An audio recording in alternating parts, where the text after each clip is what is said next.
Welcome back. The Darfur crisis continues to be an issue of major concern to many in the international community. Well, since the eruption of the conflict in the western Sudanese province, up to 200,000 people have been killed and more than 2 million displaced. The Sudanese government has reluctantly accepted the presence of an international force that is yet to be deployed. Well, joining us again are our guests. In London, it's Ishaq Mekki. He's an activist from Darfur who took part in Sunday's rallies. Also in London, Abdul Wahab Al-Effendi, a political analyst. And in Boston, Alex de Waal, an activist and expert on African affairs. If I can start with Ishaq Mekki once again.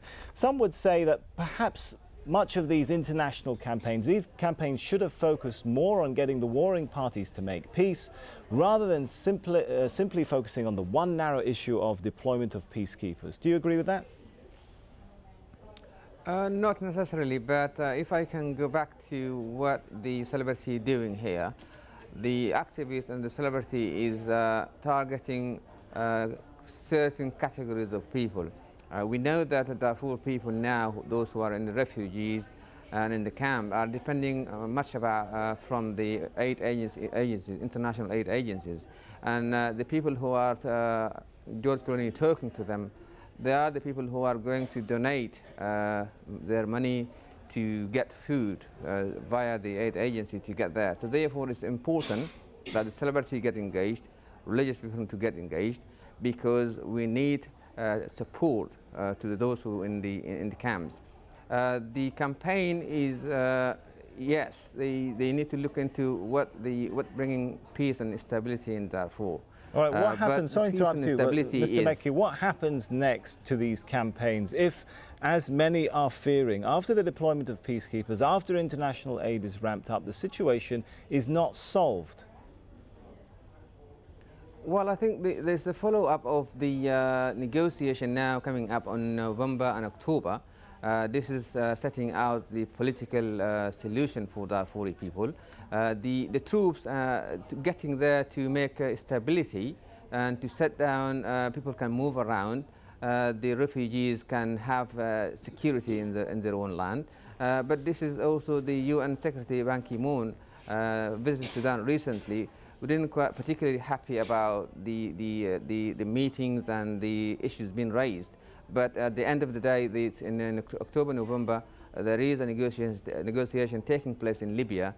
That decision, if the Darfuri people joined or united together, certainly there will be something come out in peace agreement so that we can settle down. But the troops are important first, so that they can keep the agreement, the peace agreement will be coming up, and to keep stability in the region.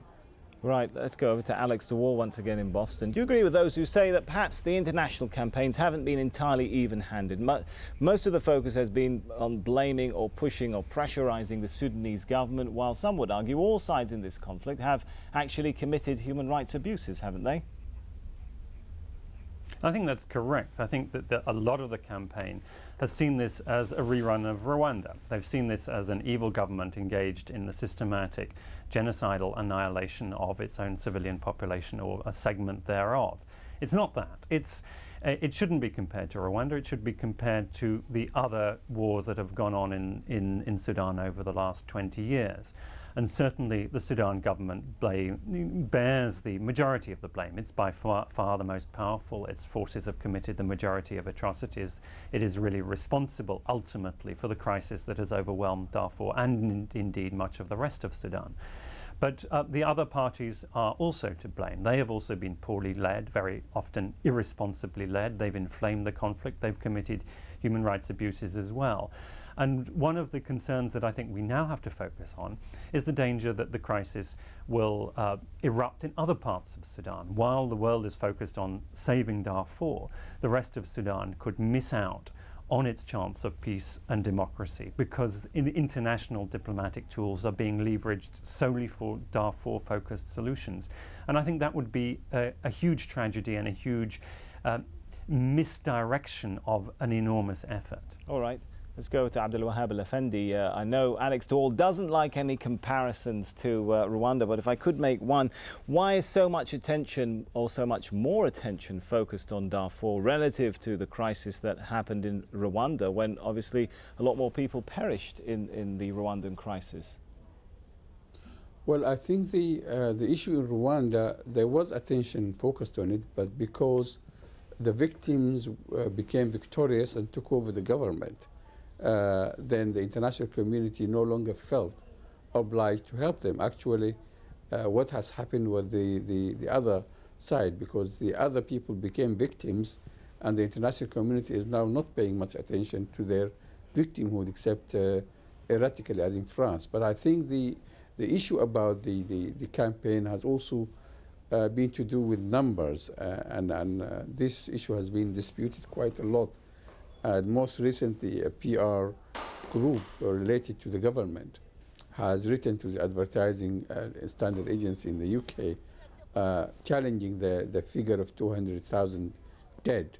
And the agency has said, yes, that issue is questionable, and urged other people. But I don't think that's the issue at the moment, as I said, because it doesn't matter how many people died. There is a crisis there.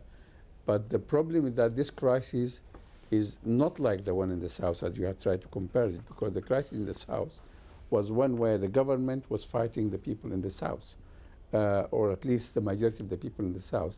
Right. Here, most of the fighting is Darfur, with the government backing one side in this conflict. Right. I'm afraid if you don't see the complexity of this, I'm afraid we are running out of time. We'll have to leave it there. Abdul Wahab Al-Effendi, political analyst, Ishaq Mekki, an activist from Darfur, and Alex Dawal, expert on African affairs. Thank you so much for joining us. And thank you, the viewers, so much for joining us here on this edition of Inside Story.